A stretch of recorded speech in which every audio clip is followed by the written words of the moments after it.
The night is quiet over the high plateau of the Andes. Mist drifts slowly across the still surface of Lake Guatavita, as if the water itself is exhaling. On its shores, an old Muisca elder sits with a child at his side, the fire crackling gently, sending sparks into the dark. The elder's voice is low and measured, weaving the memory of a people into a story that has crossed centuries. He begins with a tale the Spaniards would later carry to the ends of Europe, the legend of El Dorado. Once, he says, when a new ruler was crowned, his body was covered with powdered gold until he gleamed like the sun itself. Then, before the watchful eyes of the people, he sailed into the center of the lake. There, he leapt into the depths, offering all the gold from his skin to the gods of water. Around him, priests cast emeralds and treasures into the water, and the lake swallowed them whole. For the Muisca, this was not greed, nor was it spectacle. It was devotion, the ritual binding earth to sky, man to God. Yet for the Europeans who heard whispers of this ceremony, the story became something else entirely. It became a dream of endless gold, a city of riches greater than imagination, a promise that pulled conquistadors across oceans. The elder pauses, his gaze drifting into the fire. The truth, he murmurs, is not in the gold, but in the people who lived and worked upon this land. The farmers of maize, the miners of salt, the artisans of gold, and the warriors who defended their hills. The child leans closer, listening to the rhythm of his words, a rhythm older than the conquest, older even than the story of El Dorado itself. Outside, the Andes stand silent, their valleys and lakes holding secrets no conqueror could ever fully claim. Tonight, you will follow that story, the rise of the Muisca from simple villages to powerful confederations, their myths, their treasures, and the tragic fall that came with the meeting of two worlds. High above sea level, where clouds graze the shoulders of the Andes, lies a broad, cool plain surrounded by mountains. This land, known today as the Altiplano Cundiboyacense, was the home of the Muisca people.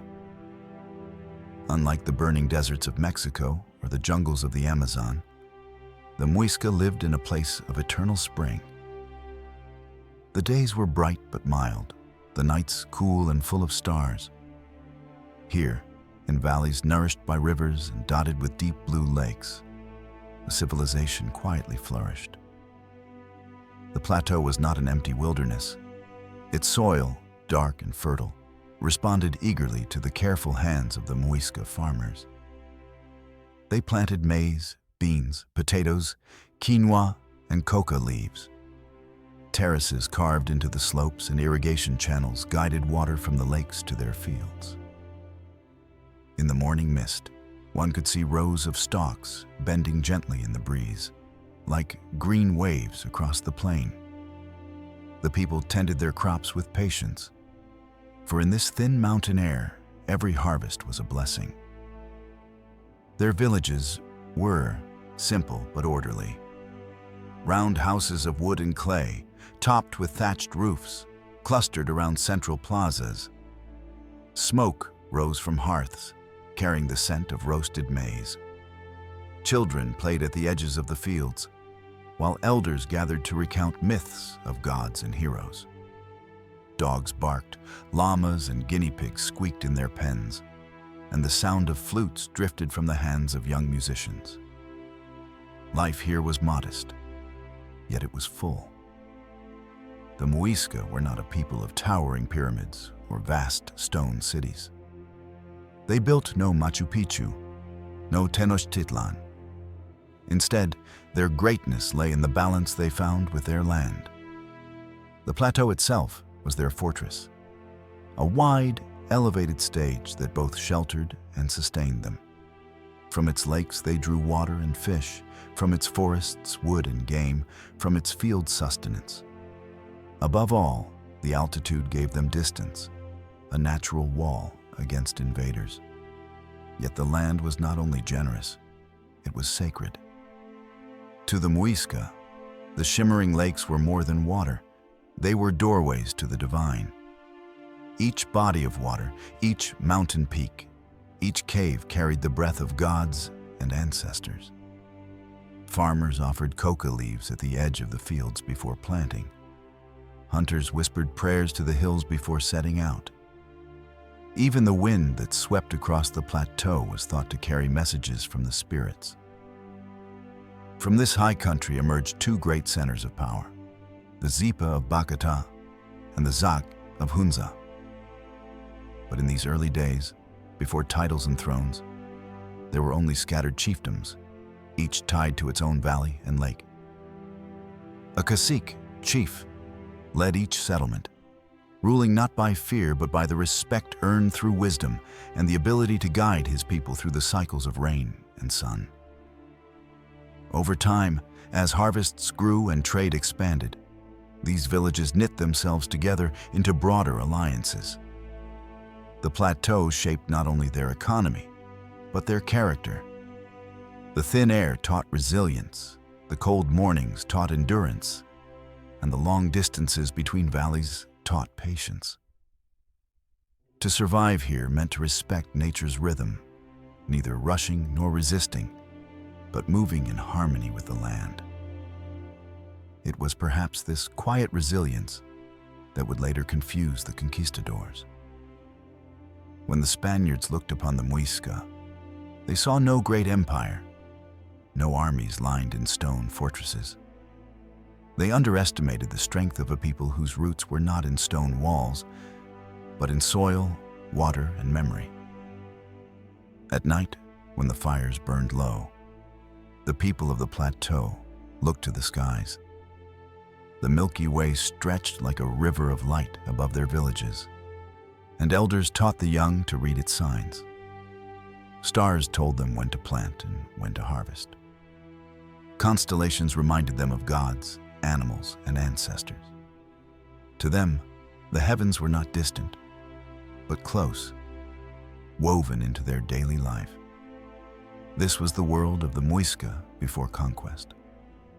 A high plateau, green and fertile, ringed with sacred lakes, and guarded by mountains. It was a place that gave enough if one gave respect in return. In this land of mist and maze, of lakes and legends, a civilization quietly took root, one that would soon be tested by forces it had never imagined. If the land of the plateau was the body of the Muisca world, then their gods were its soul. Every sunrise, every rainfall, every harvest carried the touch of divine hands. To the Muisca, the Andes were not silent stone.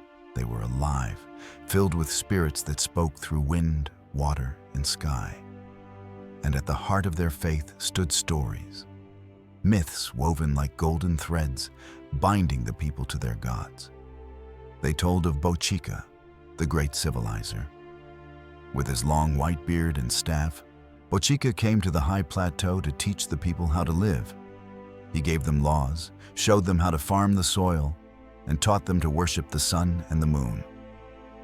When floods threatened to swallow the land, it was Bochica who struck the rocks at Tequendama, opening a great waterfall and letting the waters escape.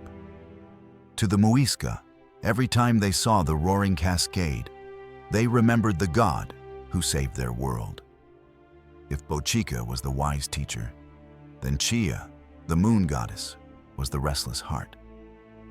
She embodied beauty, passion, and rebellion. Legend said she often clashed with Bochica, sending floods when she was angered or luring men with her brilliance. Yet she was adored, for she ruled the cycles of fertility, harvest, and love. Even now, the town of Chia near Bogota carries her name, a living echo of the goddess who once lit their nights. Alongside her stood Sue, the sun god, radiant and eternal. He was the giver of warmth, the guide of time, and the eternal witness to human deeds. Farmers looked to him for the seasons, Warriors prayed to him for strength.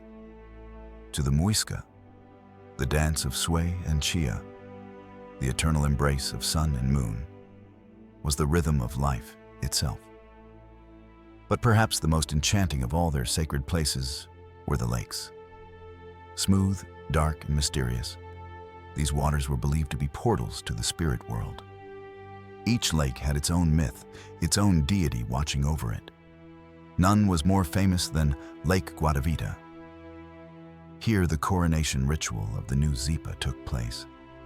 The ruler, naked and covered in gold dust, would sail to the center of the lake.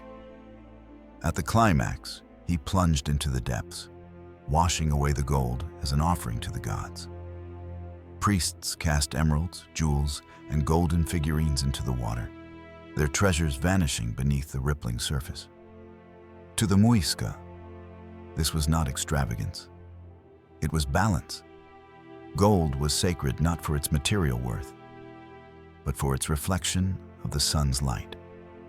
By offering it to the lakes, they returned the sun's gift to the gods, completing the cycle of giving and receiving.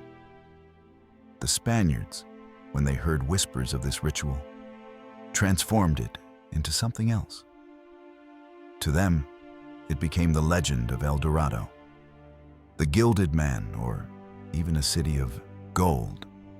Their imaginations stretched the truth, painting visions of entire kingdoms paved with treasure. But for the Muisca, the story was not about greed. It was about humility, sacrifice, and harmony with the unseen world. Other lakes held their own mysteries. At Lake Zaque, they said the mother goddess Bachue emerged with a child in her arms. From her, the first people were born. When her task was complete, she returned to the lake, transformed into a serpent, reminding all that beginnings and endings are part of one eternal circle. At Lake Tota, the largest of all, offerings of emeralds and tunjos, small golden figurines, were cast to ensure fertility and protection. The Muisca myths did not separate the sacred from the everyday.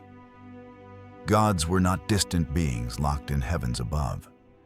They were present in maize fields, in salt mines, in the rising of the moon and the shimmer of water. Every ritual, from planting seeds to brewing chicha beer, carried the echo of divine rhythm. On quiet nights, one can imagine the Muisca gathered by torchlight at the lake shore, priests chanting, drums echoing against the mountains, and the people watching as emeralds glinted in the firelight before sinking into the dark water. It was not a spectacle, but a communion, a way of speaking to gods who had shaped their land and their destiny. These myths gave meaning to life on the plateau. They taught lessons of balance, warned of floods and arrogance, and promised renewal after every hardship. For the Muisca, to live was to walk in step with their gods, always remembering that behind every mountain and beneath every lake, the divine was watching. The Muisca Plateau was not rich in towering temples or palaces, but it held two treasures that defined their world: gold and salt. One shone like sunlight made solid. The other, white as frost, preserved life itself. Together, these two resources made the Muisca one of the most prosperous civilizations of the Andes. Gold, for the Muisca, was never mere currency. It was light captured in metal. Their artisans, called tunjos makers, melted it with extraordinary skill, mixing it with copper to create an alloy known as tumbaga. From this, they shaped dazzling ornaments: nose rings, earrings, pectorals, crowns, and small votive figurines. Each piece carried not only beauty, but meaning. Spirals symbolized eternity. Birds represented the link between earth and sky. And tiny human figures were offerings to the gods. These golden objects were not meant to display wealth in the modern sense. Many were crafted only to be offered back, to be cast into lakes, buried in caves, or placed on altars as gifts to the divine. Yet their fame for gold spread far beyond the plateau. Traders from distant valleys carried stories of Muisca ornaments, of chiefs shimmering with necklaces and bracelets, of rituals that poured treasure into sacred waters. These tales, twisted by the tongues of travelers, would later feed the legend of El Dorado. But in truth, the Muisca saw gold as sacred light, a medium between people and their gods. If gold was their spiritual treasure, then salt was their earthly one. The Muisca were known as the people of salt. From underground springs in Zipaquira, Nemocon, and Tausa, they drew brine and boiled it in clay pots until white crystals formed. These blocks of salt were pressed into shapes and carried along trade routes like gleaming stones. Salt was food, medicine, and preservation. In a world without ice, salt extended life by keeping meat and fish from decay.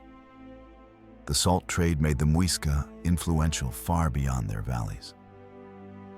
Caravans of traders, loaded with blocks of salt, moved through the mountains to exchange them for cotton, coca leaves, emeralds, tropical fruits, and even seashells from the distant coast.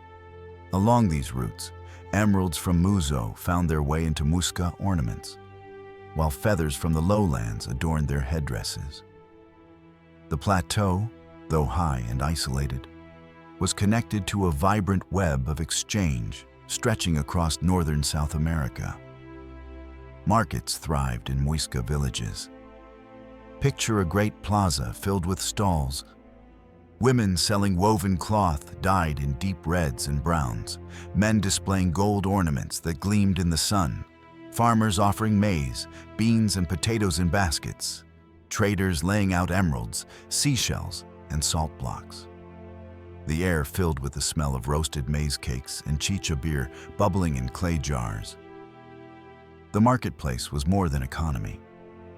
It was a celebration of life, a gathering where stories, songs, and news passed as freely as goods. Salt also played a role in politics. Control of the salt mines gave certain chiefs enormous power, particularly the Zipa of Bogotá. Through salt, he could demand tribute, secure alliances, and expand influence. Gold might dazzle the eye, but salt fed armies and bound communities together. The dual treasures shaped Muisca identity. Gold linked them to the gods, salt tied them to their neighbors. The Spaniards who arrived in the 16th century saw only the glitter of gold. They missed the deeper truth, that the real wealth of the Muisca lay in balance, the sacred and the practical, the shining and the sustaining. When dawn broke over the plateau, the sun touched both treasures alike. The golden ornaments that gleamed on the bodies of caciques, and the white blocks of salt stacked neatly in baskets. One was offered to the lakes, the other carried down the mountains. Together, they sustained a civilization whose strength lay not in conquest, but in trade, devotion, and harmony. And yet, even in this balance, there was tension. The chiefs who controlled salt mines grew powerful, the artisans who worked gold became honored, and rivalries began to emerge between regions. From these resources would rise the great confederations, the Zipa and the Zaque, whose struggles would shape the destiny of the plateau. As the centuries passed, the scattered villages of the plateau began to weave themselves into something greater. Trade in salt and gold tied valleys together. Rituals bound them in common faith, and the memory of shared myths reminded them that they were one people. Yet unity was never complete. Out of the patchwork of chiefdoms emerged two great centers of power, two rival confederations that would dominate the highlands until the coming of the Spaniards. The Zipa in the south and the Zaque in the north. The Zipa, whose seat lay in Bogotá, today's Bogota, ruled the southern plain. The land was fertile, the salt mines of Zipa nearby, and the valleys wide enough to support large populations. Here, the Zipa's authority grew strongest, nourished by wealth and the loyalty of dozens of lesser chiefs who owed him tribute. Every harvest, every mine, every market sent offerings of maize, cloth, emeralds, and gold to Bogota.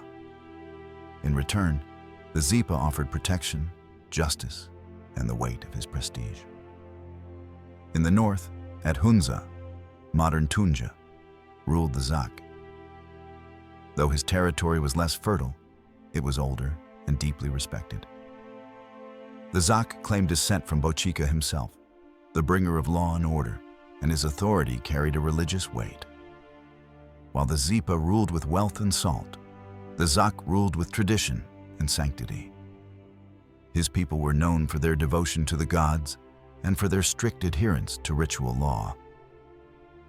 Between these two poles stretched a web of alliances and rivalries. Smaller caciques swore loyalty to one or the other, shifting allegiances when politics demanded.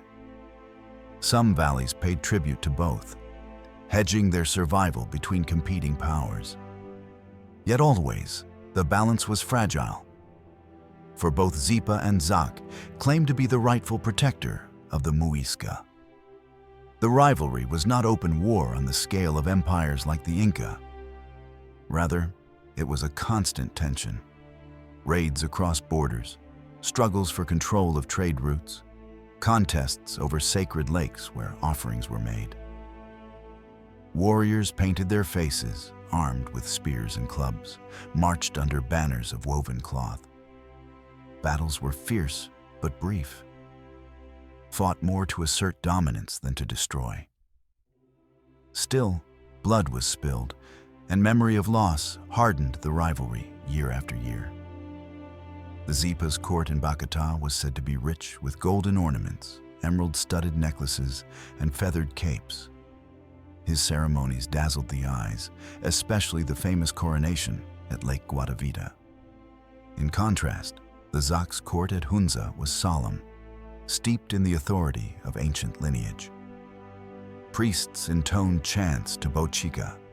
Sacrifices of gold and emeralds were laid in caves, and justice was dispensed with ritual precision.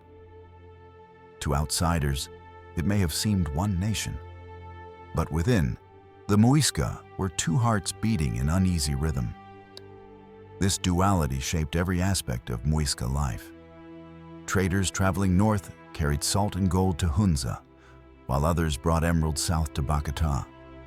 Priests moved between both, courts interpreting omens, offering sacrifices, and weaving the myths that sustained both confederations. Diplomats arranged marriages between noble houses, but suspicion always lingered. The ordinary people felt the effects most keenly.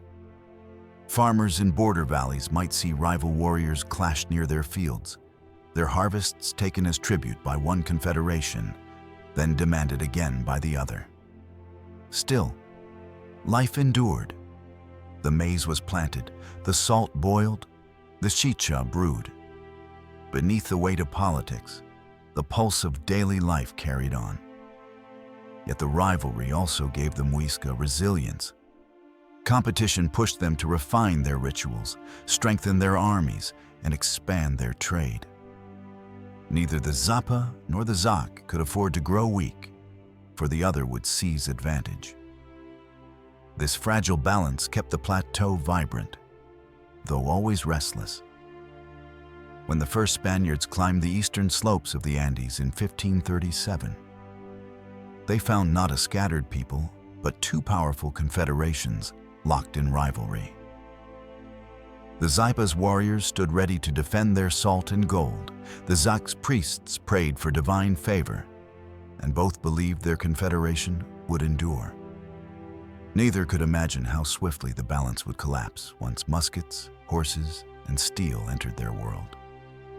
But before that storm broke, the Muisca confederations stood proud upon their plateau.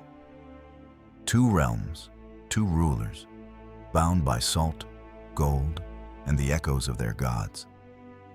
Beyond the courts of the Zipa and the Zaque, beyond the rituals of priests and the strategies of warriors, stretched the heart of Muisca Civilization. The lives of ordinary men and women who worked the land, raised families, and carried traditions from one generation to the next. Their days, though simple, formed the foundation of the confederation's strength. A Muisca village was a circle of life. At its center lay an open plaza where markets, festivals, and councils gathered the people together.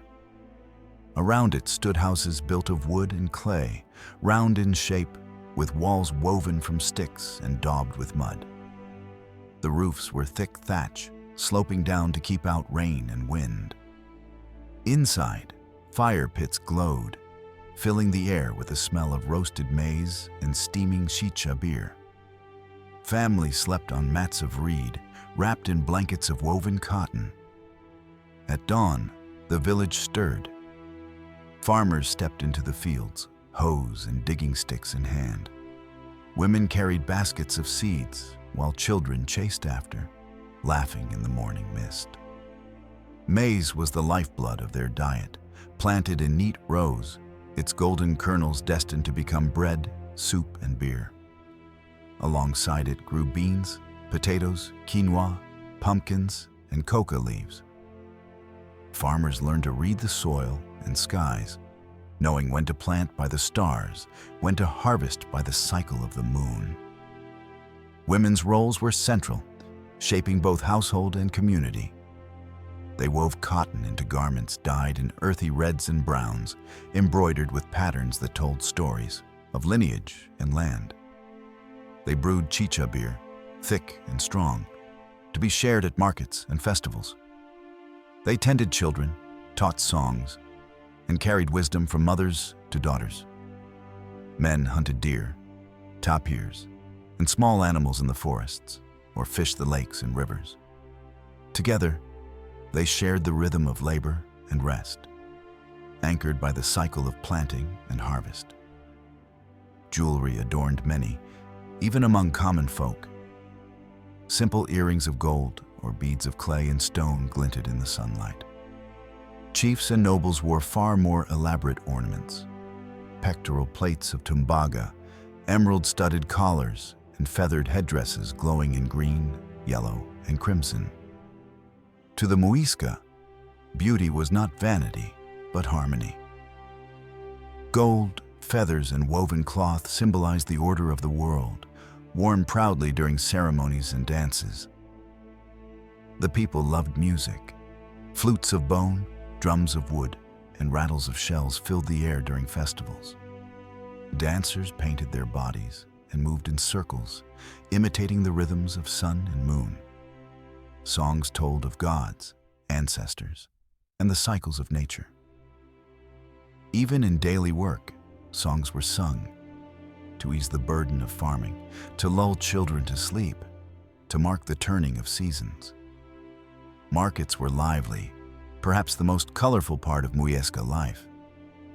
Villagers gathered in plazas to trade salt, maize, cloth, emeralds, and ornaments.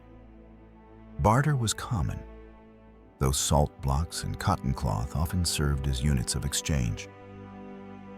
The marketplace was also a meeting place of stories.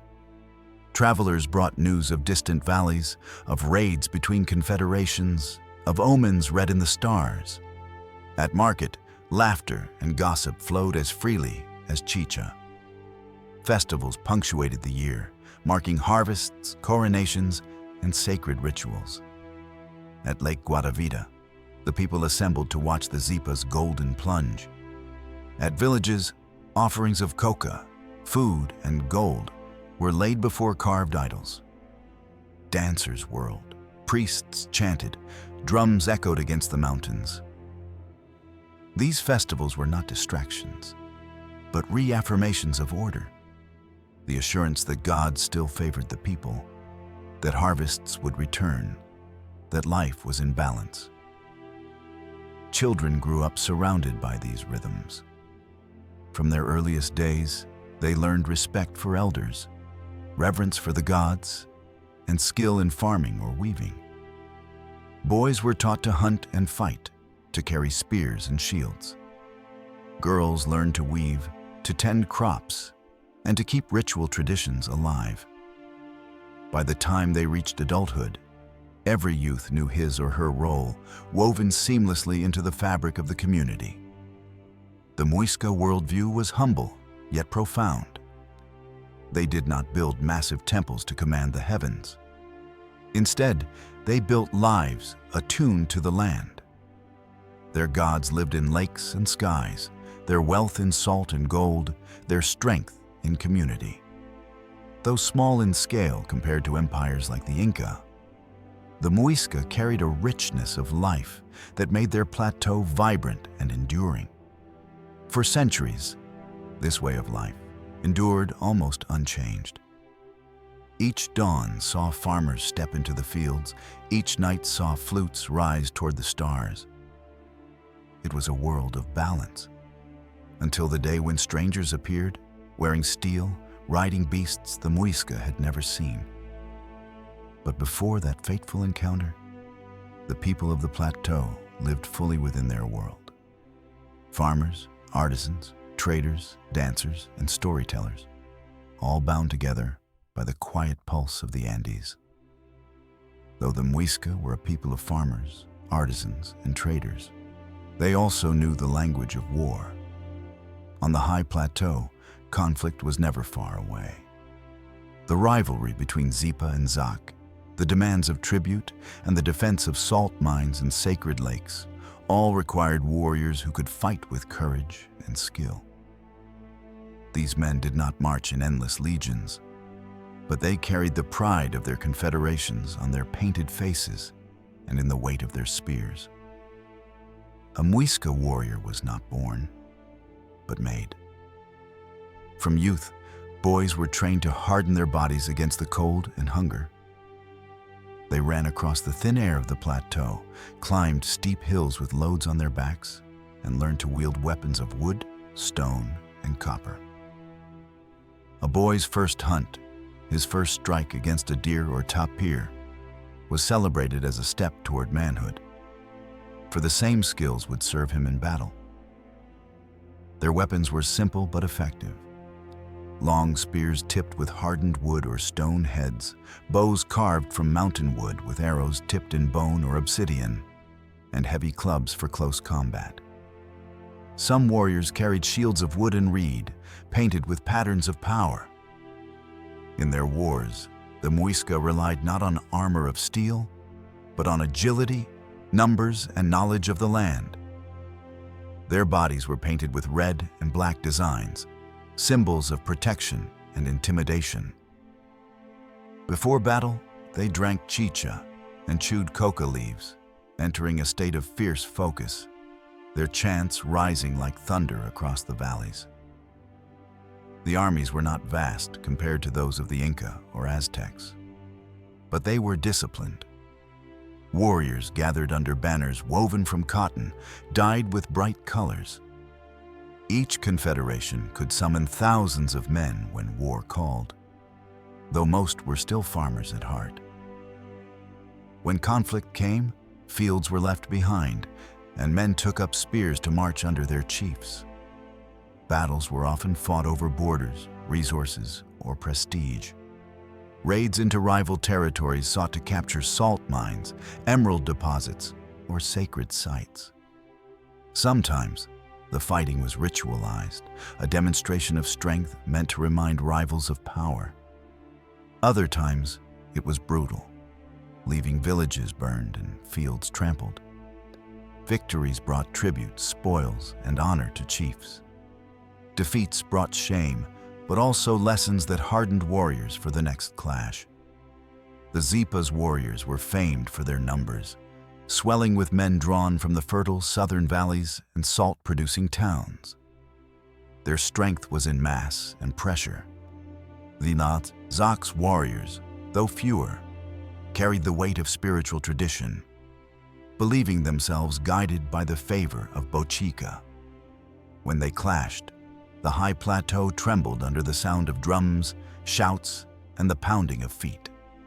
Stories were told of brave caciques who led their warriors with unyielding courage. One such tale was of Tiscasusa, a Zipa who reigned during the early 16th century. Known for his defiance, he prepared his people against threats both near and far. His name became a symbol of resistance, a man who faced not only rival confederations, but also the shadow of a new enemy from beyond the mountains. Another was Sajipa, remembered for carrying the burden of leadership when the storm of conquest finally broke. Yet even as warriors fought each other, a greater storm approached. In 1537, the first Spaniards climbed into the highlands. The Muisca, seeing horses for the first time, thought them half man, half beast. The thunder of guns echoed like storms in the mountains. The warriors of the plateau, who had long defended their salt and gold, now faced weapons of iron and fire. This moment was a turning point. The plateau that had seen centuries of balanced rivalry would soon witness its final battles. The courage of the Muisca warriors remained unshaken, but their spears could not pierce steel, and their arrows could not stop mounted cavalry. The confederations that had shaped their world now stood on the edge of a fall none could foresee. Still, the spirit of the warriors lives on in memory. In every story of resistance, in every legend of Tiscasusa's last stand, the courage of the plateau echoes across centuries. For the Muisca, war was not conquest, but defense of their way of life, fields, lakes, gods, and people. And though they would fall, their bravery carved its mark into the history of the Andes.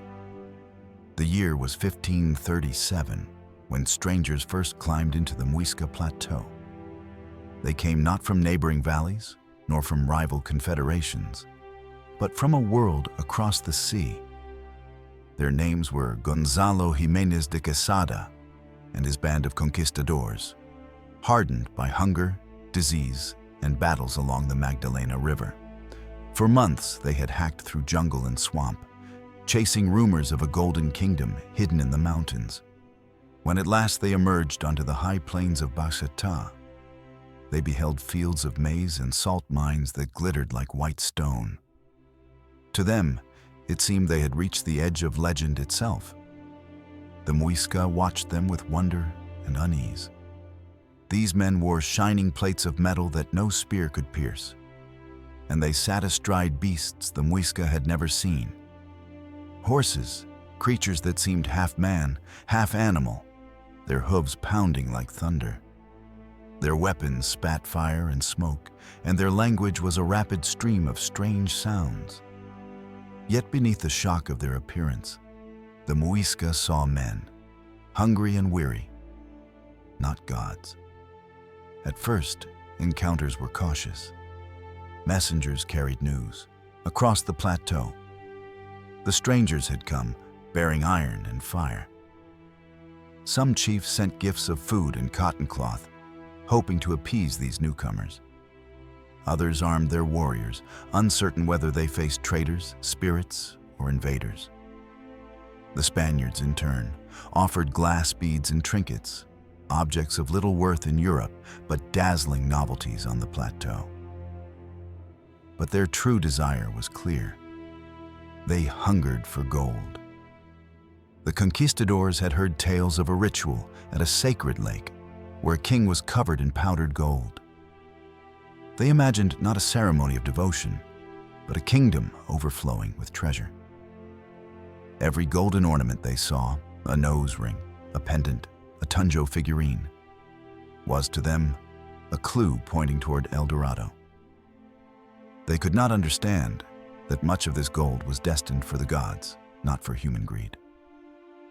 The Zipa Tiscasusa, ruler of Bogotá, faced the greatest test. His warriors had defended the plateau against rival confederations. But these strangers were different. Their weapons tore through shields, their horses outran runners, Their hunger for gold knew no bounds. Still, he hoped to resist. Messengers urged caution, priests read omens, and warriors sharpened their spears. But the Spaniards advanced with relentless determination, cutting through villages, demanding tribute, and spreading fear. For the Spaniards, the plateau seemed both gift and trap. They found fertile fields, stores of maize, and salt mines to feed their men.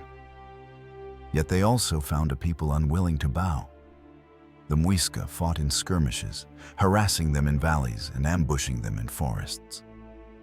To the conquistadors, this was not a golden kingdom waiting to be claimed, but a land defended by men with courage equal to their own.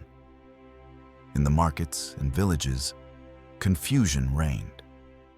Some Muisca saw opportunity in alliance, offering food and guides in exchange for protection. Others fled to the mountains, carrying idols and treasures away from the invaders' reach. The Spaniards divided communities with promises and threats, playing upon the rivalry between Zipa and Zaque. Where one confederation hesitated, the other was tempted to betray. In these cracks, the conquerors pressed their advantage.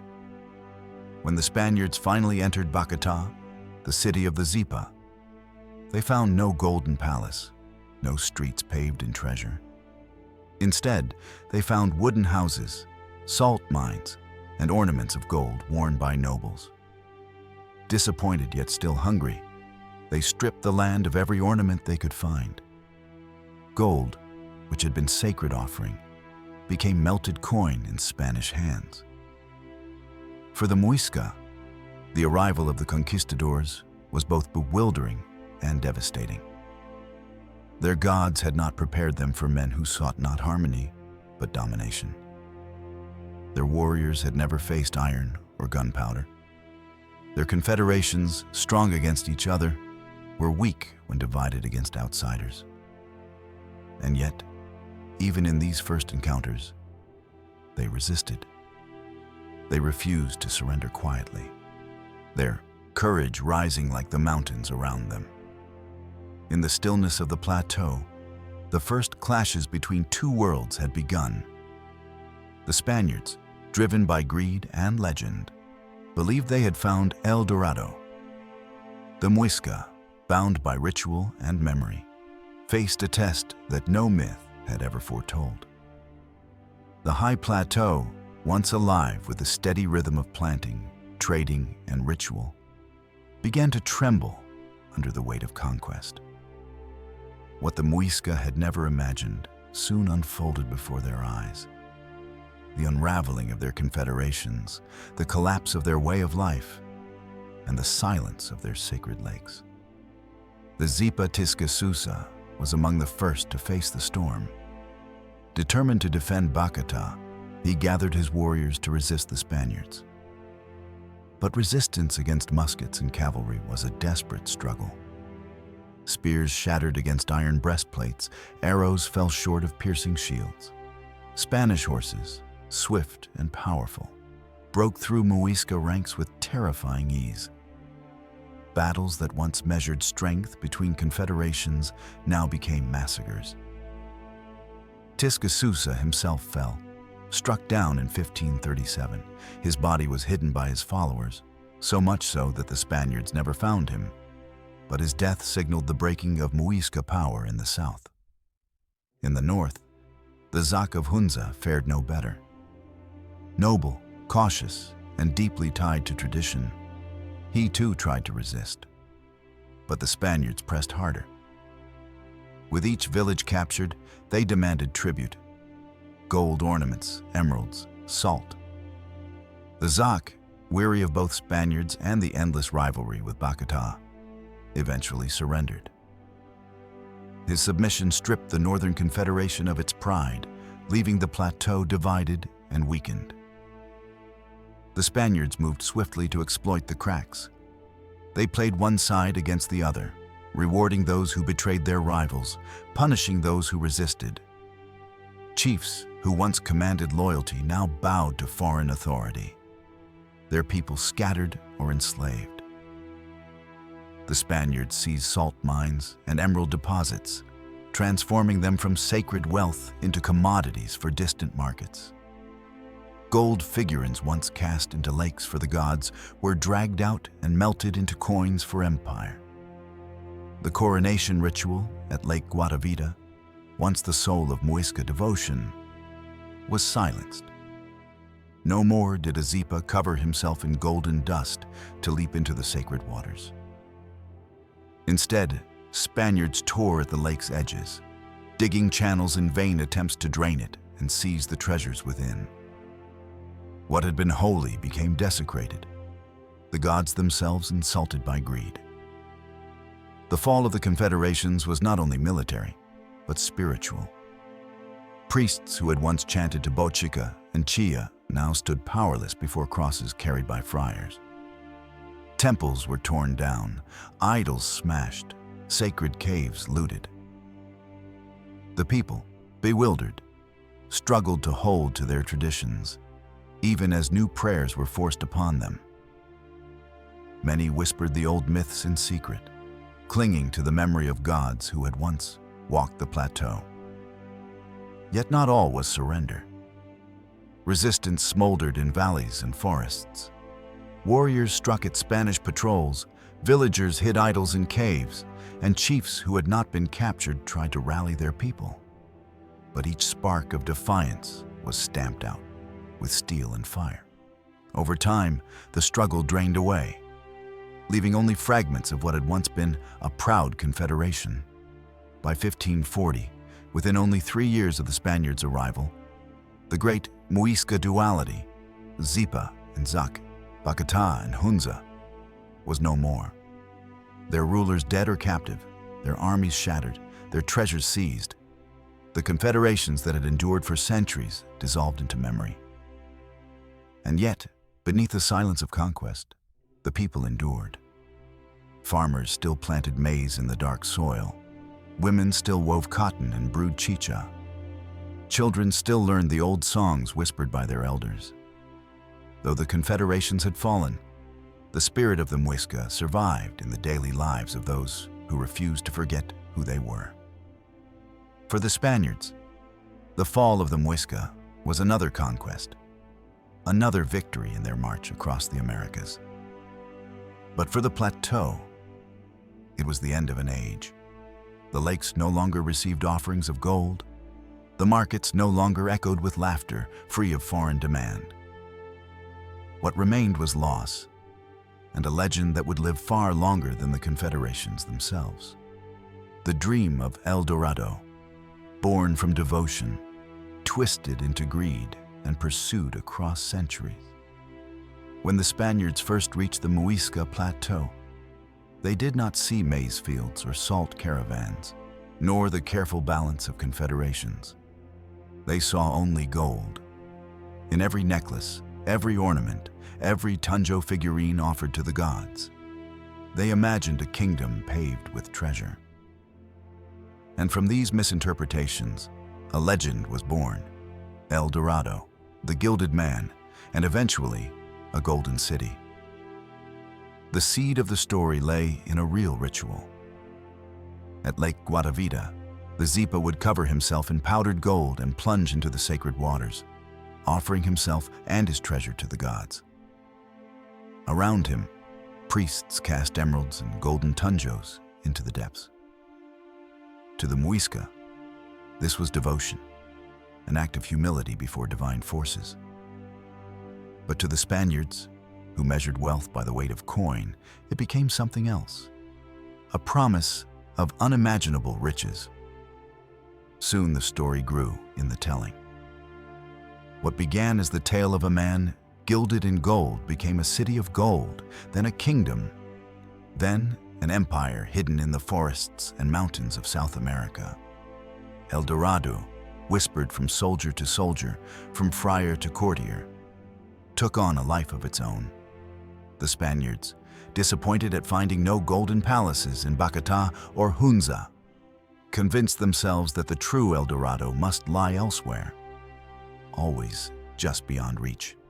Expeditions set out from Bogotá, plunging into jungles, climbing mountains, sailing rivers, each seeking the mythical city.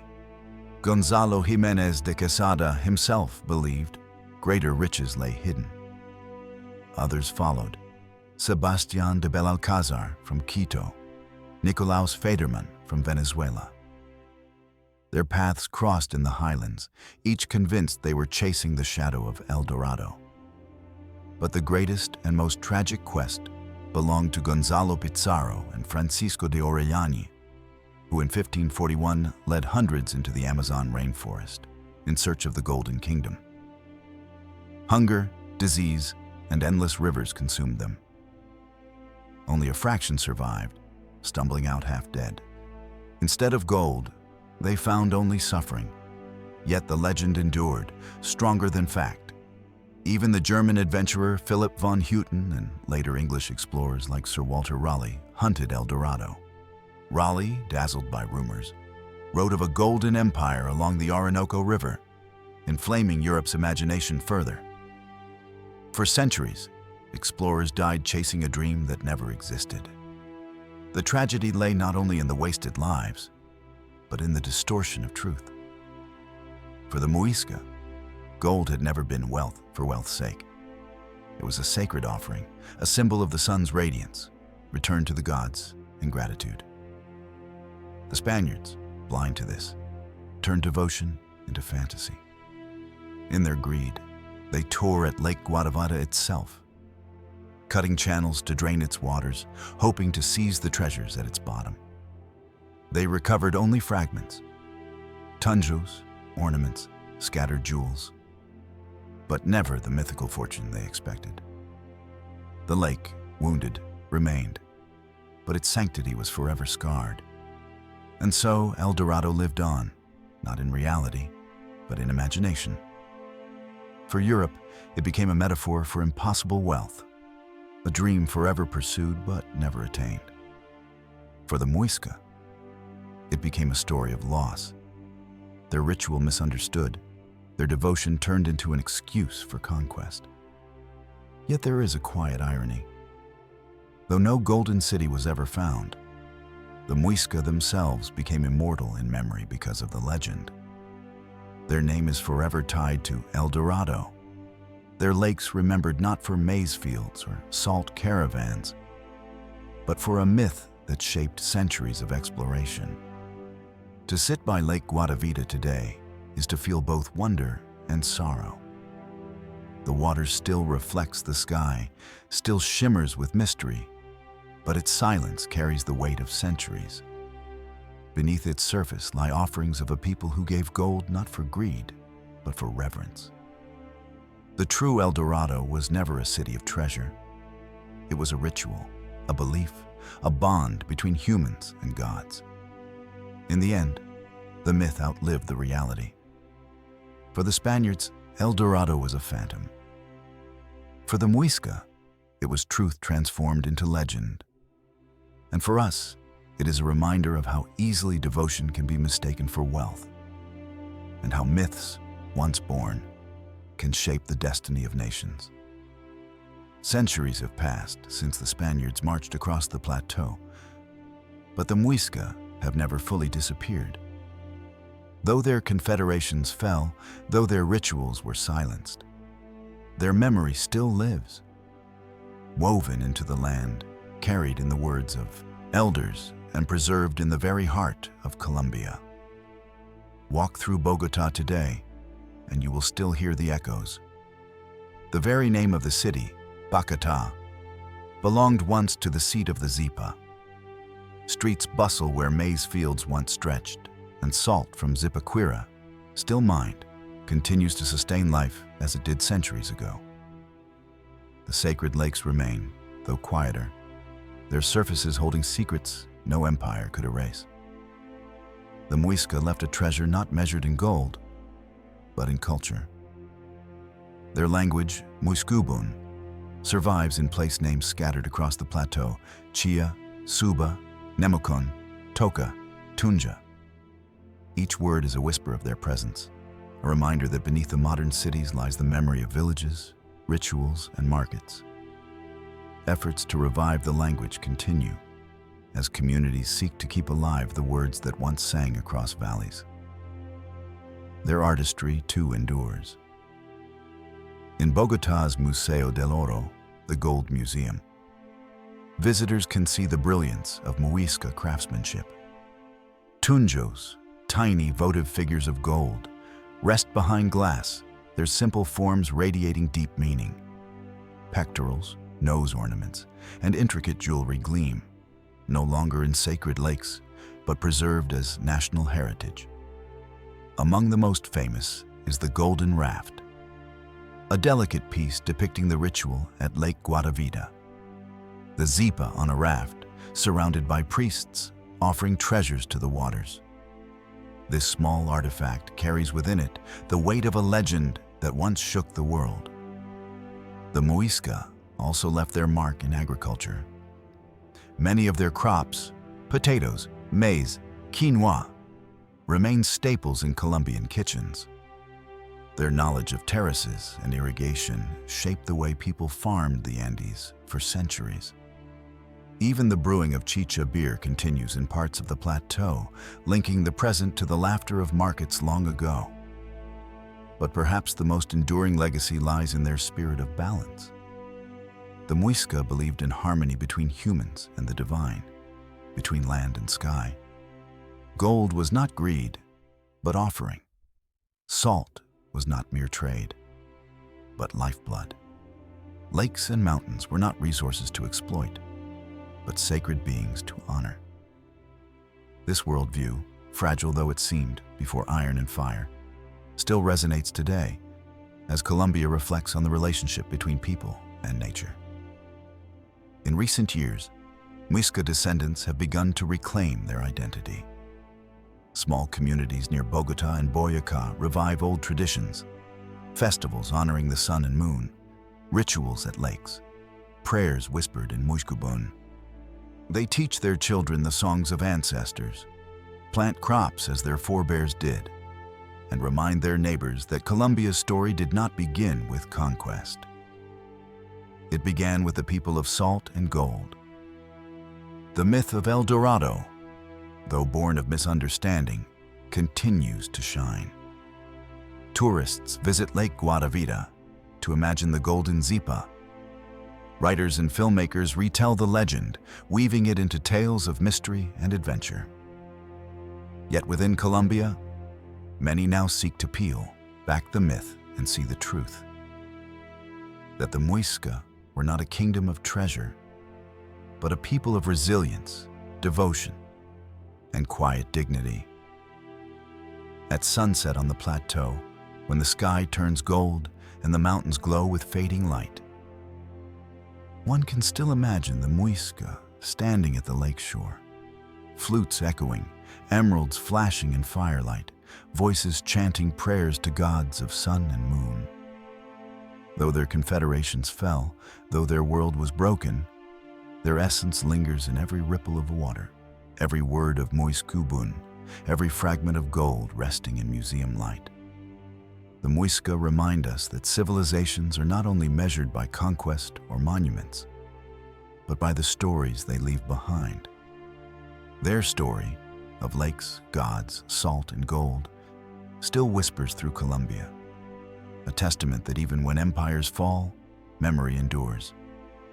The fire has burned low.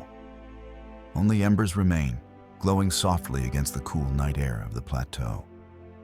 By Lake Guatavita, the old man finishes his tale. The child beside him is quiet, eyes wide, listening not only to the words, but to the silence that follows them. The night holds both memory and loss. The elder speaks once more, his voice almost a whisper. Many came searching for El Dorado, he says. They dug at the lake, marched through forests, and chased rivers into the horizon. But none found what they sought. Do you know why? The child shakes his head. Because they searched for treasure in the earth, when the real treasure was here. The elder taps his chest, and here, he gestures to the land, the water, the sky. The Muisca gave their gold not to hoard it, but to honor the gods. They gave salt not just to trade it, but to preserve life. They knew that balance is wealth greater than any empire. The fire crackles. The mist above the lake drifts like a veil, hiding secrets beneath its dark surface. Perhaps tunjos still lie at the bottom, small golden figures offered centuries ago. Perhaps emeralds still flash faintly in the water, invisible to greedy eyes, but clear to the gods who were once worshipped here. The elder's gaze turns to the mountains, silhouetted against the starlit sky. Empires rise, he says softly, and empires fall. But the land remembers, the lakes remember, and we, who tell these stories, we remember too. The child leans closer, warmed by the glow of the embers. For him, El Dorado is no longer a city of gold, but a memory of people who lived with reverence for the world. A people who farmed maize beneath the stars, who offered gifts to the lakes, who danced to the music of flutes and drums, who stood with courage when strangers came. The wind carries the elder's final words across the water. Sleep now, little one. The Muisca are not gone. They live in the soil beneath your feet, in the names of the rivers, in the whisper of the wind through the mountains.